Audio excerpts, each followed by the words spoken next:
సిద్దిపేట జిల్లా Husnabad RTC bus depot ఎదుట retired RTC ఉద్యోగులు నిరసన తెలిపారు. 2017 నుండి పెండింగ్లో ఉన్న రిటైర్మెంట్ బకాయిలు విడుదల చేయాలని ఆర్టీసీ డిపో మేనేజర్కు వినతి పత్రం సమర్పించారు. అప్పులు తీరక అధిక వడ్డీలు చెల్లించలేక ఆర్థిక ఇబ్బందులకు గురవుతున్నామని ఆవేదన వ్యక్తం చేశారు. పిల్లల పెళ్లిళ్లకు, చదువులకు అనారోగ్య కారణాల వల్ల చేసిన అప్పులు తీర్చలేక మానసిక వేదన చెందుతున్నామన్నారు. వెంటనే ఆర్టీసీ ఉన్నతాధికారి స్పందించి బకాయిలను విడుదల చేసి ఇబ్బందులను తొలగించాలని కోరారు.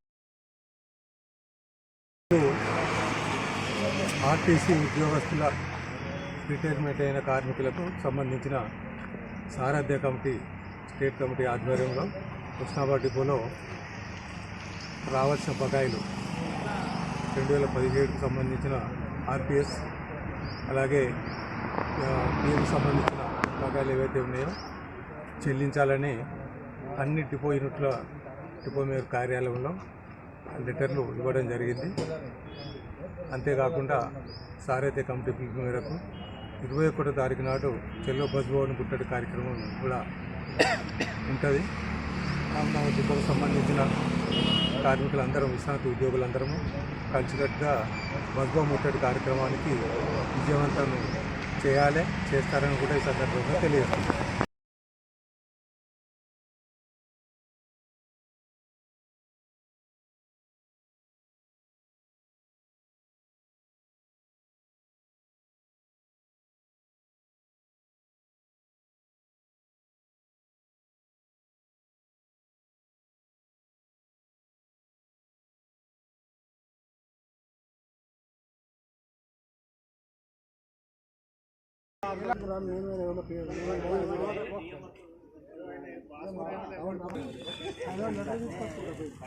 అది ఆగొచ్చు.